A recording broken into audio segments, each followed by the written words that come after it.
বাংলাদেশ জাতীয়তাবাদী যুবদলের ৪৭তম প্রতিষ্ঠাবার্ষিকী উপলক্ষে গাজীপুরের রাজবাড়ী ইউনিয়নে বিএনপি ও যুবদলের উদ্যোগে এক মতবিনিময় সভা ও আনন্দ মিছিল অনুষ্ঠিত হয়েছে। ৩১ অক্টোবর বিকালে ইউনিয়নের ধলাদিয়া এলাকায় অনুষ্ঠিত এই মতবিনিময় সভায় দেশের চলমান রাজনৈতিক প্রেক্ষাপটে দলীয় কার্যক্রম শক্তিশালী করার উপর গুরুত্ব আরোপ করা হয়। সভায় প্রধান অতিথি হিসাবে উপস্থিত ছিলেন প্রবীণ বিএনপি নেতা কাজীমুদ্দিন ফকির।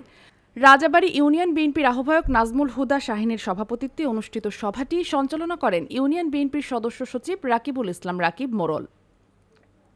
বক্তারা দলের অভ্যন্তরীণ ঐক্য ও সংগঠনকে আরও শক্তিশালী করার আহ্বান জানান। এ সময় বক্তব্য রাখেন অ্যাডভোকেট মহিদুল ইসলাম নয়ন, আক্তার সর্দার, আবুল সরকার, আলতাফ পলান ও মাজহারুল হক সহ বিএনপি ও যুবদলের বিভিন্ন নেতৃবৃন্দ। সভায় আরও উপস্থিত ছিলেন গাজীপুর জেলা যুবদলের সদস্য শকিবুল হাসান মোড়ল, আতিকুল ইসলাম, দেলোয়ার সর্দার, নাজমুল সরকার, শামীম হোসেন, রাকিব সরকার, শিহাব ও ফরহাদ সহ স্থানীয় বিএনপি ও সংগঠনের নেতাকর্মীরা। মতবিনিময় সভার আগে ধলাদিয়া বাজারে গাজীপুর জেলা যুবদলের সদস্য শকিবুল হাসান মোড়লের নেতৃত্বে এক আনন্দ মিছিল বের করা হয়। প্রতিষ্ঠা বার্ষিকী উপলক্ষে আয়োজিত এই মিছিলে স্থানীয় যুবদল ও বিএনপি নেতাকর্মীরা ব্যাপক উদ্দীপনায় অংশ নেন।